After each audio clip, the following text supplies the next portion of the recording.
Out of uniform Captain Australia here. I have my little earbuds in, so I'm very curious if the audio is better, the same, or worse than it was in the last stream. So yeah, you'd think I'd be good at this by now, but I'm puzzled by the audio, and Facebook doesn't have one of those little, meters that shows you how the sound's going. So I really have no idea if you can hear me well or not. So I have a dilemma. I'm at Mallacoota, so I've come out here on invitation from this lovely local family, and I have a safe bed. G'day Sonia, how you doing? I have a safe bed, and I've had a look around town. I sent a new postcard to my mate Archer, which was good. There's a post office in here, and so it's one of these things that I was on the freeway. I got bored here, and I'll get taken back out to the same point on the freeway. The thing is, they've invited me to stay another day, go on a boat ride to a property like an old gold mine. So there's an historic place to visit. Apparently a big whalebone door and whatnot. And I need to decide whether I should stay here for an extra day or get back out on the freeway and keep moving forward. Part of me leans towards staying, but I realise the sound keeps dropping in and out. Does it really? Oh crap. So it's these things in my ear. I think it might be something wrong with my phone. Man, that really does suck. I'm sorry. But yeah, the whole idea of going out and seeing some of the local sites is gorgeous, but I think it's partly weakness too, because it's supposed to be a horrible, horrible, rainy day tomorrow. So part of me says, old man, get back on the road, face up to it, power through. But I got invited out here, I'm here, and I'm comfortable. Everybody's saying day of rest, day of rest, day of rest. Okay. But you're all just too nice. Why can't there just be someone in there who's... Is the sound still awful? Can you hear me okay? I tried the earbuds. If the earbuds aren't working, then that tells me that whether the mic here or the earbuds, there's something wrong with my phone. It has taken a little bit of water. The old Bunker Museum, there's a local art thing. Yeah, welcome to Victoria. I'm officially here. I am in Victoria. Up and down sound. Let me try and kill this. I'm as frustrated as you are. Bloody thing. It goes loud, then quiet. Did the sound just change now? Thank you for the technical support. Dee-dee-dee-dee, let's make some noise and see if the sound is any good. Is the sound any better? Better right now, or is it still going up and then down? So much better. Okay, that's bizarre, because I only have one earbud in. Oh, if it's better, it's better. Just got to find that secret magic recipe and keep doing only that. Yes, I'm in Mallacoota. I've been invited here by this lovely family. I have a safe, warm bed to sleep in, and it's great. Loads better. Okay, so from now on, I'm only going to use the left earbud. It's absolutely great. And they've invited me to stay for an extra day, take me out and show me some beautiful sights in this lovely town. It's supposed to rain buckets tomorrow. So today I walked through the rain for 4 hours or so to get to this point. And yeah, good. So the sound problem solved, at least for this stream. So I walked through buckets of rain this morning. I met Andy the ferryman and his lovely wife Mez, who has been facing up to a fight with cancer, who I met back at Bateman's Bay. Just met them randomly on the road. They were going down Phillip Island. So it's been like a nice morning, but the rain's soggy shoes. I'll show you the shoes. Hang on. I've fallen asleep twice this afternoon. So these are well until you touch that and it's wet. And these are meant to be quick drying boots too. So it seems like nobody will think less of me. Like, I don't know. It's it's not like, don't think bad of me, but your regard is important to me. It's important to me because I want to do this thing right. I want to do it strong. You know what I mean? Like, I want to come to the end of it and say there was toil and I pushed through and I did it proud. You know, because if I earn your regard and you look past me and you look at the charity, then that's the whole premise of it. You know. So if I just half-ass it or go the wussy path, if that hurts that outcome, I'll feel bad. But everyone's saying have a rest, have a rest, have a day. So, but for me, it feels like I'm trying to duck the weather, and the weather's part of it. What I get. But that said, I did in the first couple of weeks, God, that cyclone off Ballina or Byron Bay or wherever it was that it first started. I had a good week of just consistent wet. It was horrible, not horrible. It was good. It made me stronger. I'm missing a lot of comments. Sorry. Lara says, you've already inspired enough people. Have a rest. Have a look at the gorgeous town and get back to inspiring people on Sunday. All right. That's lovely. Thank you. G'day, Captain Australia. Such a long walk for you. You were so informative and have touched on so many topics and wonderful causes. Been so interesting watching you. I'll be looking forward to your biography or movie. Stay cool, Angie from the Rumor. I don't know about a biography or a movie or anything like that. Well, the camera went weirdly dark. But I'm as surprised as you are by some of the things that have come up along the way. Like this little dude, Jai, on the spectrum, and he's getting bullied at school. He's the one who did that "Go Captain, go Captain, go Captain, go" video. If you saw that, that was a delight. That was awesome. What a lovely kid. And so then bullying came up, and then there was another kid, a lovely kid, Callum, and a little girl, Haley. So suddenly I'm talking about bullying, and I don't have any special insight into that. Half of the time, the bully is trying to deal with problems that they don't have the tools to figure out. So the solution isn't just to like shame the bully, oh, you're doing the wrong thing. And just the other day, my own son at school got word that he got, well, I don't know if bullied is the right word, but this kid pulls his pants down and pushes him over in the playground, cracks his phone. Not cool at all, you know? So I think the solution to that and to every problem is really simple. I have one universal solution to everything, to war in the Ukraine, to bullying, all of it, to surviving cancer, to getting through depression, and it's kindness and hope. Get that, put them in a cup, mix them around and take a drink. Kindness and hope. Those things in a life make you powerful. They let you see a future that's worth seeing. Sonia says, once again, kindness and understanding is the process for helping both the person being bullied and the bully. I imagine so. You push forward with the hope that you can really reach somebody, that you can have a constructive outcome. Tony Miles agrees, absolutely.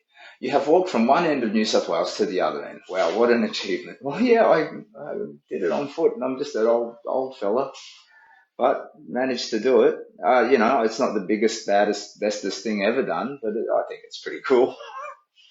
Pardon me. If I cough, it's because I don't have COVID. It's because I need to drink regularly because of my cancer treatment. But here's the thing, and this is the thing that I've done that probably nobody else has done. I did that walk dressed as bloody the superhero. So, and for me, the prize was all the weird looks. So, when you're walking down the road and it's driving rain, and you've got, where is it? Well, here's the original one. This is now Captain Floppy Ears.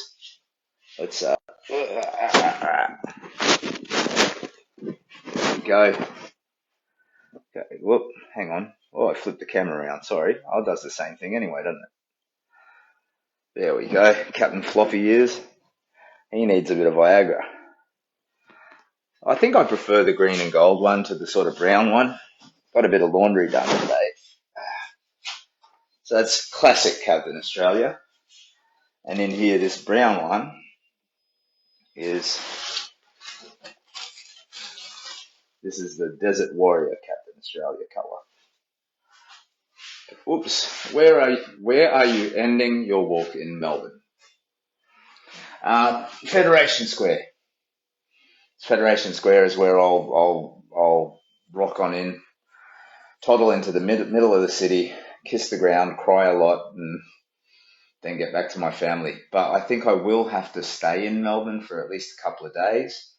I think and hope that there'll be some closing off media attention, just a little bit of support, because that it just translates to money for the charity. You know, if it's just for me, bang, straight home, love my kids, rebuild my life. You know, but for the charity, I reckon those days might be worth more than the whole walk up until then, because you know the interesting thing is done.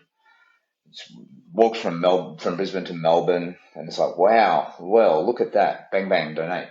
So like one day of like half-hearted media, you know, like ABC News in the morning, Project in the evening, was 30 something thousand dollars for the charity. So if we can drum up some real media support, that will make all of the difference. And I'd love to be able to get to the end of it and say, you know, goal was achieved. We raised $250,000 for the charity. Raise more. But you know, if I could say that goal was achieved, I'd be very happy. But I'm happy anyway, so whatever, you know, it's all right. The people who are watching, waiting for you to get there before they donate. So yeah, that's a great insight, Sonia. If there are people watching and waiting for me to, you know, the proof's in the pudding, the old fool's got to make it there before I'll slap my money on the table. Yeah, that's a point too. So maybe there are people who are already watching who will donate at that time. That'll be great too. Kelly says, afternoon from bloody wet Harvey Bay. Loving your adventures. I love Harvey Bay. It's a very nice place. And when should we expect to see you at Fed Square, says T Mac. Now that I have deliberately only been looking a day into the future. And look here, if I take a day in Mallacoota tomorrow, that, you know, it adds a day to the timeline. So if I said, 14 March, it'll be 15 March. So, and I hate letting people down. I hate it. In Bega, there was this wonderful, wonderful lady whose name I now disremember, who they had asked, are you going to come by the coffee shop in the morning for breakfast? And I'm like, okay, sure, I'll pop in. But I turned down the A1 and I was progressively walking further and further away from it. And by the time I realized it's 3K to go back, I don't really need a breakfast, and I hope they'll understand. But she actually had like some traditional Tongan dress, and she planned to sing me a song, a blessing, which would have been wonderful. And I let her down, not intentionally, just being a buffhead. So I don't like doing that. So if I said I'll arrive at Melbourne mid-March, well, that's about it actually, I think. So based on the math, yeah, I reckon around 15th or 16th of March would be my guess. But the closer I get, the more we know. Yeah. And look, if I spend a lot of time visiting side communities and stuff along the way down, it might be significantly longer than that. But it's my eldest son's birthday in April, early in April. So I want to be back before the end of March, no matter what. Can't afford to miss another kid's birthday. Caleb says, good to see you nice and dry. Hope your feet are well. The feet are okay. Yeah, the boots are a bit soggy and I have got a new blister, but not too bad. Julia says, almost 112,000 now. Amazing. I haven't checked the amount in a while. Brilliant work, you champion. Yeah, cheers, Julia. I, as important as it feels to like achieve the goal, that's just like that basic human thing, try and achieve your goals, you know, but the goal itself, I can't translate that amount of money to clinical outcomes. I don't know how many projects it funds. I don't know if those projects directly translate to a saved life, but I have to believe that at least one child's life can be saved, or one child's life can have reduced trauma from some of the crippling cancer treatments that I can tell you about firsthand. I may look groovy, but groovy, yeah, I'm groovy, baby. I still have daily pain. I get cramps down the side of my face from the radiation scarring. I don't make saliva anymore, so eating is an adventure. Uh, I have all kinds of issues still. I had to have a tube into my tummy to feed myself for like 5 months during treatment. So I got scarring and some gastric issues down there. And I'm all good. I'm totally at peace with my cancer, the side effects from it, all of that stuff. All good. The walk has worked with regard to me fixing myself, yeah. But the idea that any child goes through that is appalling. So I have to believe that we soften treatments for one child. And that doesn't just mean like there's 950 Aussie kids every year diagnosed. So if there's one child, it's not just today, it becomes 949 next year. So that's one child every year. So yeah, for me, the idea of just putting one face on it. So I think of the kids that I've met along the way, and they become like a collective motivation. You know, shout out to my mate Archer. There's a little girl Haley also going through treatment at the moment. Yeah, those kids, Mason and Flynn. I think it's Flynn who was going through treatment, and Mason's the older one. That was back at Gladstone. Yeah, so it's those kids that for me are the motivation and the idea that even just one of them could be helped or saved. And there's that old, I've said it before, that old Hebrew saying that if you save but one life, you save the world entire. So we're saving the world. That's the way I look at it. It's a mad quest to save the world, but it's also healing. And there's this thing, the sharing that we're doing, the seeing of the beautiful kindness that we're seeing. Reminding us of what people are. Because you look at this shit on the television, yeah. So I've got the ABC News on there. And they're talking about, the motivation to invade the Ukraine and all of this sort of stuff. And it's really just whatever, even any misdirection in there and whatnot. It's human greed. It's evil. It's thinking that violence is ever going to benefit anybody in a tangible way. It's thinking of that material goods are more important than sustainability and human happiness and all of that. Anyway, I'm the old man ramble crap. I started an old man ramble. So, for me, the quest to save the world is in sharing all of that wonderful kindness and all of that sort of reminder of just how beautiful we all are, what spiritual creatures we all are, how thoughtful and uplifting we can be, because that's the counteragent to the garbage stuff. It doesn't take away the evil, but it slowly marginalizes it so that the evil becomes less important. I just got a message from Einstein. Mallacoota and dad bod. He's commenting about my dad bod. Jeez, Einstein, dude. Anyway, sorry, I've missed a couple of comments. You've also made us much more aware of how bloody horrible battle it is and how it impacts all aspects of life. We're learning how to be better carers for those. So, well, thank you, Sonia. That's lovely. Yeah, and it's right. Like cancer contaminates yourself, your family, your friends. You don't know how to talk to each other anymore. And the idea that I hadn't really thought about it in such concrete terms, but the idea that there are people who have benefited from that and then it enriches their dealings with sick people in their lives. I love it. Absolutely adore it. Thank you, Sonia. T-Mac, the donations may only impact one now, but it does improve outcomes for many down the line. Yeah, absolutely, buddy. 100%. Kyle asks, just wondering if you're going the coastal route or straight down the Princess Highway. So again, it's a day-by-day thing, but the plan is Lakes Entrance. I go through Sale and Traralgon, so I think that's the Princess Highway. Yeah, the coastal route adds about 200k to the journey.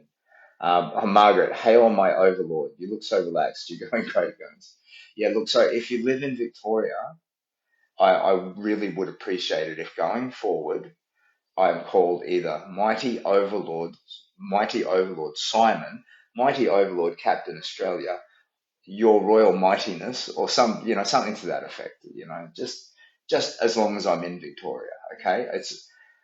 I understand it's a bit weird, and I get it that it might feel uncomfortable at first, but you'll get used to it, and it will eventually make us both happy, okay? Kelly Buckley asks, question, Captain, how is your cancer now? What cancer? So I had a malignancy. It started on my tonsil. When it was detected, it was the size of a golf ball almost. It was abutting my jaw and the soft palate, and it was gonna progress and block my airway and kill me. So I had 6 months, my lord, says Rick Thompson, good on you. So I had 6 months to live at the rate it was advancing, and a chance that chemotherapy could shrink it or completely get rid of it. 40 to 60% chance. It completely got rid of it. So the 5-year anniversary was 2 days before I started my big walk, Christmas Eve of last year. And that at that point, the hospital discharged me. They said, we're not interested in you anymore. And the wonderful doctor, Dr. Charles Lynn, who was with me through treatment all of the way, sat me down and he said, look, Simon, what we normally use is the word remission, which means cancer's shrinking and it's gone away but can come back. I'm comfortable saying you have had total metabolic response to treatment. Your malignancy has been cured. So I cried, and I feel like crying a little bit now, because what a wonderful, sweet man. I think he had cancer himself at some point, and he's committed his life to radiation oncology as a result. So he's one of these people with a broken, like the jawbone is missing, which means you've had radiation to the head and neck quite often. Anyway, I think it should be sir. Honestly, I do. Okay. But yeah, so I beat my cancer. But the thing about cancer is, and if you know somebody who has it, it's important to remember it's not just a disease of the body. You can spend years trying to get over the ramifications of your cancer, even just that continuing reminder on your horizon, on all of the rest of your horizons, that you have an expiry date. We don't talk about our mortality much. We don't talk about death very much. But you and I are united by the fact that we will die. And we get to discover something then, even if it's a great nothing. Whatever it is, it's a mystery that nobody has the answer to. And we're born, inevitably to face that mystery. We will die. And the thing about cancer is it takes that loose acceptance of that fact, takes the possibility of death and makes it absolutely concrete. Not only will I die, I will die in the next 6 months. And, in a person suffering it, it creates a sort of an existential panic. But once you beat it, people would think, oh, you survived it. Bullet dodged. But it's actually then, it's like this visitor. Well, it's like the old story, you invite a vampire into your house, they can come back anytime they want to. Well, cancer's like that. So, it's about overcoming those sorts of psychological ramifications as well as beating the disease physically. And I have, somehow. I'm good. So I do not think about cancer at all anymore, except as it relates to sharing my experiences, talking about, the injustice of children going through it and all that sort of stuff. But I don't sit up at 2 o'clock in the morning worrying that cancer is going to come back for me, as I used to. So, that's a great gift. And I just got to it by accident, a mad quest, hope, absolutely hope. And, you weave it, you protect it. And if you have somebody who suffers from cancer, you need to understand that their hope can be hanging by a thread. And when you say, oh, why, you beat it, why don't you get out and play footy anymore or whatever, you can just add pressure to a house of cards that's already about to fall down, even though they beat their cancer. Sorry, missed some comments. Comments. Sonia says, we really need to be okay with death as a society and a community. Yeah, I mean, yes, yeah, I agree with you. I think we need to learn to accept and talk about death in ways that we don't normally. But I think we also need to defy it. With my last breath, I will fight for my life. I will not leave my children, in any sort of a humble kind of a way. So people who go, oh, I got cancer. Oh, no, I've had my innings. It's all right. And I'll kiss my ass goodbye. No, fight every day, last breath. Even when you think there's no hope, fight, And the same, the researchers, in a way, they're in a stand-up war against death, So I think we as a species should strive to overcome death while at the same time being okay with the fact that we do all die. Diddly-dee. Scott says, this is Dr. Canada, evil. Cancer really does mess with your head. It's one of the biggest struggles. Mate, I saw it in your eyes when we met, that you are like halfway in between, you know? You've got one foot in one world, one foot in the next, and you're trying to find your anchor. And mate, I think the way you've chosen to be of service is a beautiful way to do that. You lean into your treatment, you fight cancer with everything that you have. I think you're going to be a lot more robust and successful than I was in dealing with the ramifications of cancer, Scott. Kelly says, I have had it and I live in fear that it's going to come back. I can relate. But I have the most amazing family, and that's always in front of my mind. But every day I toss it to the back of my mind. I've made a commitment to try not to swear anymore. So FK cancer, she says. I do sometimes accidentally swear though. Sonia says there's also sometimes survivor's guilt over beating the cancer when others fell around you. Yeah, that's interesting. I had the opposite, honestly, and it was like a morbid, like gallows humor. So I'd be in the waiting room and I'd go, okay, so if my treatment chance is 60%, that means, okay, there's about 10 people in this room, 4 of them got to die. So then I'd look around and there'd be somebody who was in a wheelchair, 90 years old with their legs amputated. And I'd be like, okay, mate, I'm sorry, but I got kids, man. You're out of there. And then I'd look, she's like 87. What's that oozing from her? There's an open sore on her arm. Okay, out. So I do that sort of math of death to kind of bolster my own chances of survival, which is actually the opposite of survivor's guilt, I suppose. I don't know. Anyway, it's an interesting phenomenon. You're amazing, Simon Captain. We met in the beginning of your trek in Tugan. Tugan, is that how you say it? Enjoy the journey. You are doing great for a good cause. Well, thank you so much. Lachelle from Naruma. My dad was a paramedic his whole life and believes everyone is born with a certain number. Yeah, okay. Well, I mean, he's seen some stuff, so I won't dispute it. So if my number is the 4th of June 2052 or something, I'm immortal until then, and I can just do whatever I want. Maybe. The guilt that your treatment isn't as hard as others. Yeah, I think it's all relative. Suffering, the relativity of pain and suffering, it's still pain and suffering. You have to have compassion for yourself, compassion for others. I don't think guilt has a place in that. I'm done with guilt. I've carried it, and I left that on the beach along with grief and a bunch of other feelings that just don't need anymore. I don't think guilt is productive. Rick says, it's all about what we do between the dates, mate, and you, sir, are doing something great, not just sitting around watching others do stuff. Well, thank you. Kelly Buckley. I had 6 cancer buddies I was teamed up with. I am the last one standing, and the guilt is the worst to live with. Yeah, Kelly, I'm so sorry, but I hope you can find ways to let that go. You survived. That's something to celebrate, And here's the thing, and this I think is probably really worth considering. The people who did not survive, if they knew that their life was the price of you surviving, and nobody has control over that, so if they knew you were to be the sole survivor, would they want you wallowing in guilt?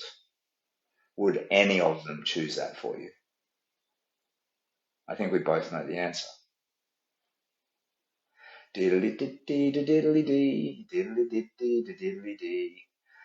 Michelle says, we already certain number of heartbeats, and that when your number's up, you die. He's seen people die who should have lived and people live who should have died. Obviously, your time wasn't up and you're using your time well, making a difference in lives. Okay, that adds more to the earlier comment, Michelle. Thank you.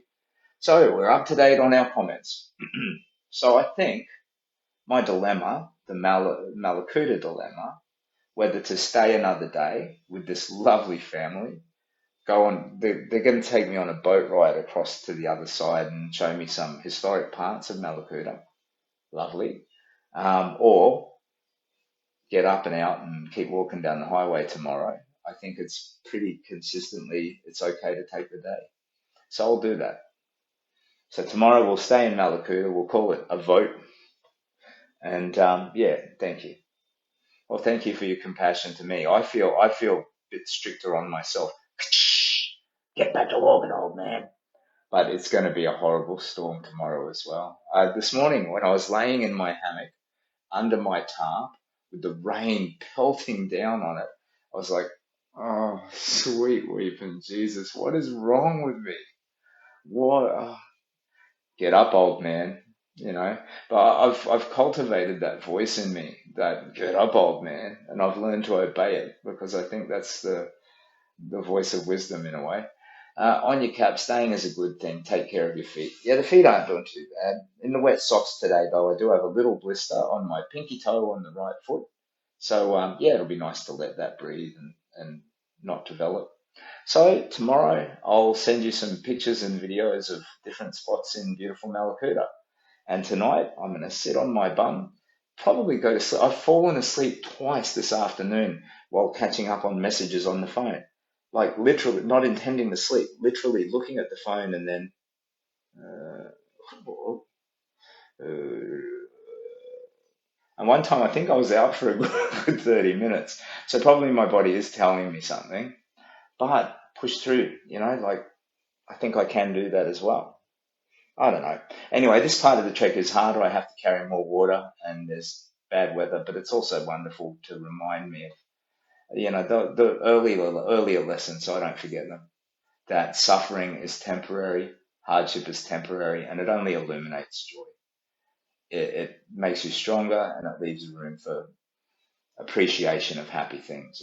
Tony says, excellent, have a wonderful rest. Teresa says, that's probably your guardian angel telling you, get up, old man. Okay, maybe. So does that mean I should walk tomorrow? Vote done. We'll stay in Mallacoota. Look, thank you so much for your kindness, your interest, and I'm humbled. I don't have the words. I'm just an old doofus. I am walking from Brisbane, which is, we'll say is that away, to Melbourne, which we'll say is that away, even though it's probably not. Um, the reason I'm doing it is for personal healing, to show you that a broken life can be fixed, to share in this wonderful, the people and the places that I've gone through and the experiences, and to help a very important charity called the Kids Cancer Project. Sonia says, you need to get home safely for your family. Bad vision for drivers makes much bigger risk for you as a pedestrian also. Oh yeah, there's been some shady moments on the road, no doubt. And the wet on the road, absolutely. Yeah, no doubt. People say stay safe, but if I was safe, it would be a holiday, not an adventure. Walking down the side of the road is by far probably the biggest risk of the walk, more than snakes, tripping, fallen branches, and all the other stuff. So, yeah, walking in the weather is hazardous, sure. Sean, g'day, Sean, the best car detailer on the south coast. How are you, buddy? A mobile car detailer? Just look him up if you need your car detailed. Sean McDonald, my friend, how are you? I am doing really well. And where am I? Mallacoota, buddy. So made it into Victoria. I think I've been rambling on for quite some time now, so maybe I'll leave it there. My hosts, Graham and Shanna, I think you say Shanna, but I keep wanting to say it Shanna. There's a thing down here where you say castle instead of castle, or that tree has an interesting branch instead of branch. So, I never quite know if I'm saying something right, like Genoa or Genoa. Anyway, I'll leave it go there. Thank you so much. It's Captain Australia's Big Walk for the Kids Cancer Project, and I reckon it'll be all done within the next 20 days or so. Take care of yourself.